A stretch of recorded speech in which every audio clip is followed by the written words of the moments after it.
I set the tone by being like who they saw in the interviews, right? Being who they saw in meetings, large group meetings, small group meetings, one-on-ones. And by them seeing that I was emotional, that I was a human being, I had good days, I had bad days, and I wasn't hiding in my office on the bad days, you instantly, through almost osmosis, are setting a tone that like, okay, he's serious about what he said.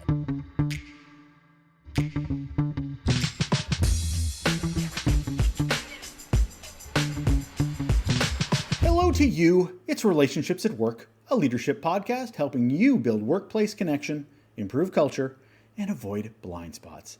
I am always your host, Russell Lolliker. Thank you so much for joining me. I am a communications and leadership expert. A couple of decades under my belt, successful decades, I might say, and a whole heap of curiosity, just like you, on how we can make the workplace a better place.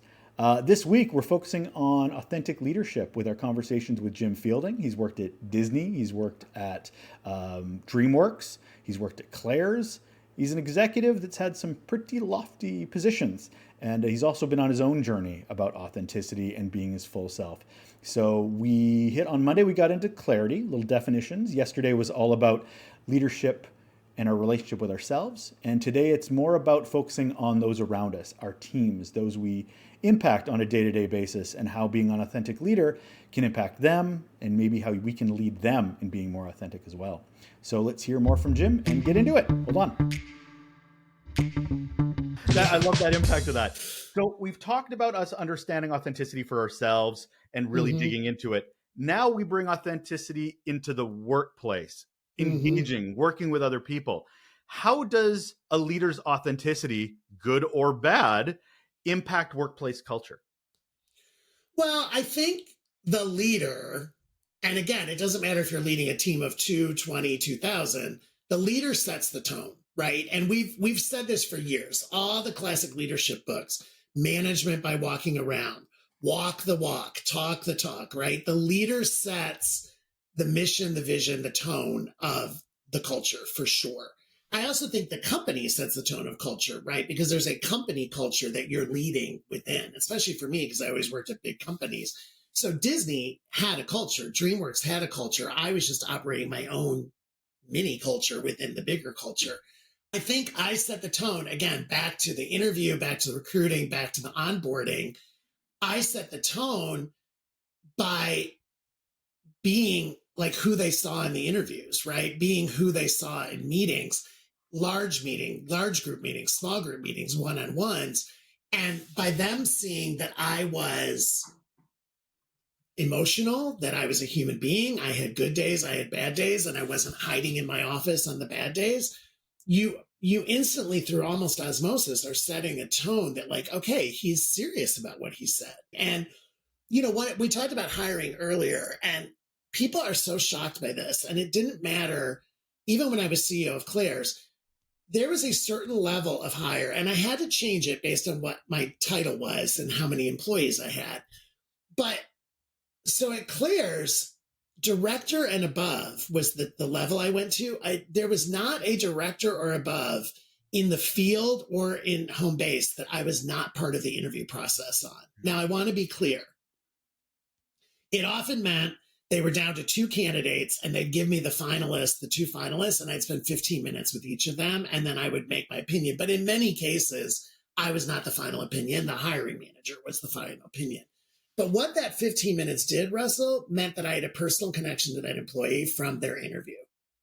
And my questions in the interview were not technical or could they do the job, because I knew if they got to me, that he already cleared all the hurdles about their ability to do the job. My questions were, tell me a story about yourself. Tell me something that would surprise me about you. Tell me without finding out their age or their children's status or anything like that. Like, tell me what you do for fun on the weekends. Like, I wanted to know something personal about them, because if they got the job and they started, I was able to know their name, and I had something in my memory bank to say, oh, he plays soccer on the weekends. He's on an adult soccer team. To me, that was the culture. And I also like doing it because I'm a people person. In other companies, I would do manager level and above, depending on the size of the team. And at Fox, when I took the job as president of consumer products and experience at Fox, I think we had 60 open positions. Like the team was had been decimated.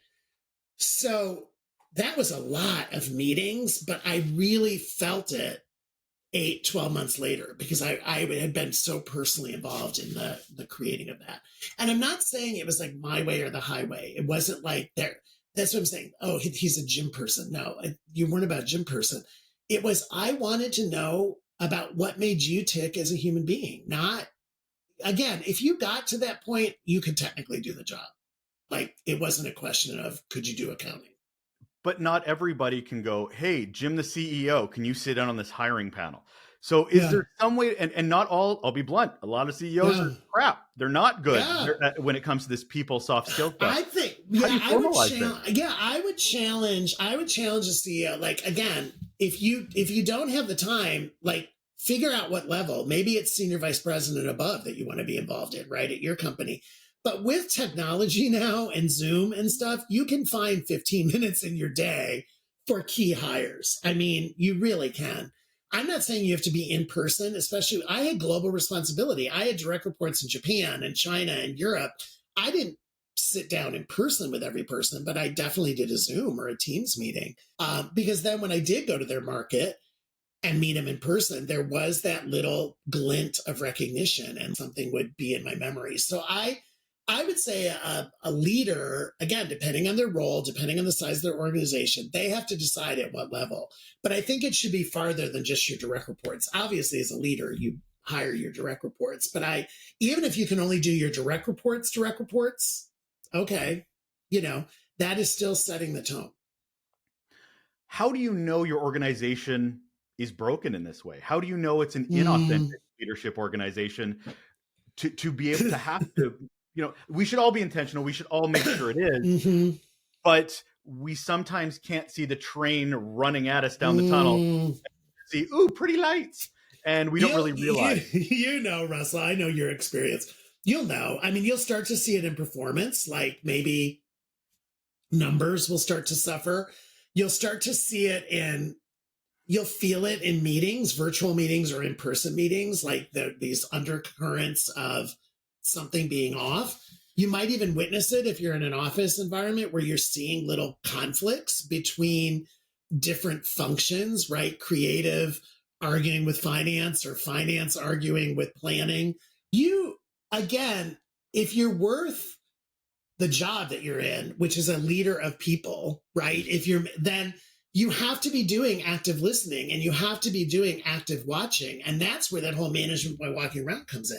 If you come into your office every day, and I'm putting office in quotes, even if your office is at home, and you don't put on your active listening ears or your active watching ears, then again, I don't think you're doing your job as a leader because you have to be doing temperature checks. And is it more challenging in a remote work environment? Yes. Is it more challenging in a hybrid work environment? Yes. Most of my career, my teams were for the most part in an office that I was in. And if I needed to, I could say, hey, everybody, at 1 p.m. today, please meet in the conference room. We're going to have a conversation. You can still do that. It's just, virtual. And then with these offices coming back, 2 or 3 days a week, I keep saying to people, even that I'm coaching, make sure when they do come back in the office that you're giving them time to be together and be collaborative. Because if they come in and they're just sitting on their headphones and Zoom calls all day, then they're going to want to do that from home. I think human beings, I have a fundamental belief, people can disagree. I think human beings by nature are communal animals. Some people aren't, but I'd say for the most part, we actually like to be in community. And I always use as an example, movie theaters. Russell, I was in media for a long time. We talked about the death of the movie theater, right? Streaming and Blu-ray DVDs and 100-inch TVs and home theater systems were going to kill movie theaters. Last time I looked, post-pandemic, good movies that are made for movie theaters are packed. And it's why? Because we like that collective experience, a horror film, a musical, drama. You like that collective experience of being in community, even with people you don't know, and you all gasp at the same time, or you all laugh at the same time. There's something we really like about that. I think it's why live theater is doing well in, Broadway, West End, especially post pandemic. I think human beings crave connection, and I think we crave being in community. I'm saying the majority. I know there's people who absolutely love isolation.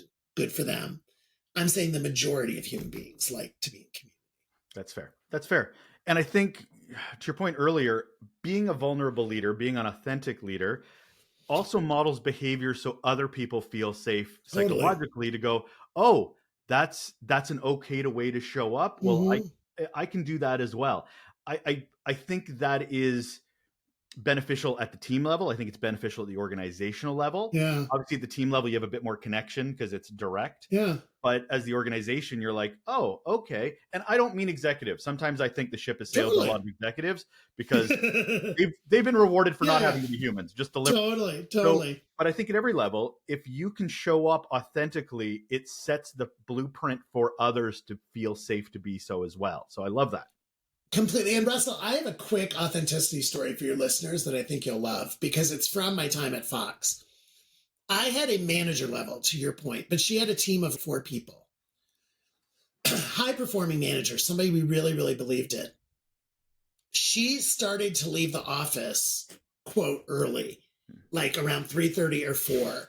And after a couple of weeks, it became an issue with her team. And she did not report directly to me. She reported to one of my direct reports. And I said to my direct report, let's sit down with her because something's going on. We pulled her in.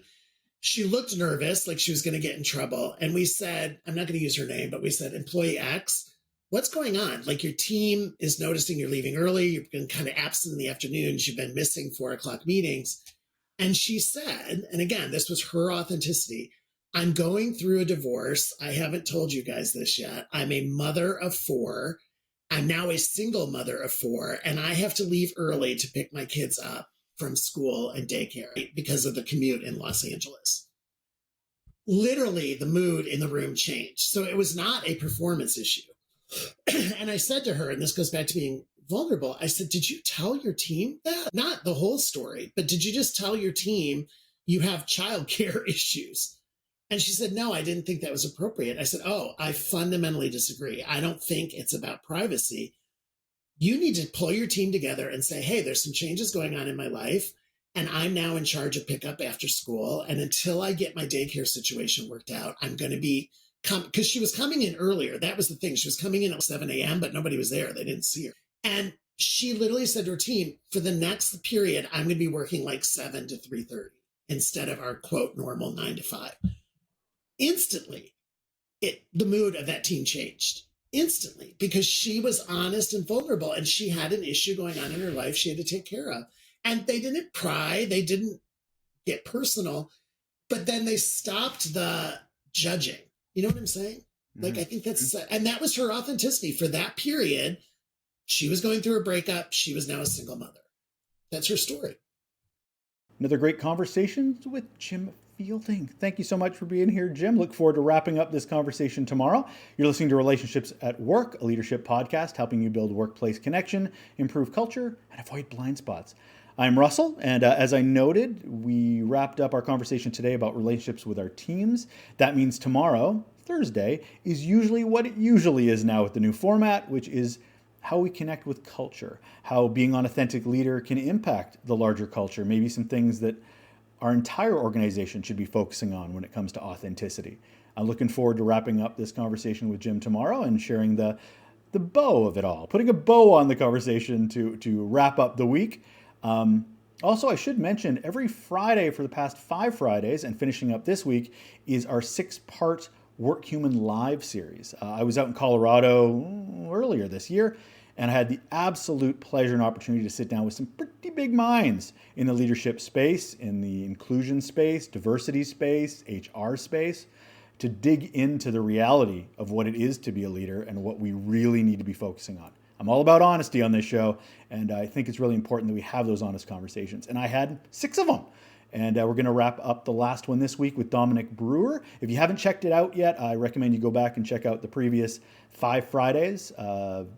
Conversation's been phenomenal, and I hope you've had a chance to catch up with them. If not, you know what? That's what time is for. I'll leave it there, and I will talk to you again soon. Take care.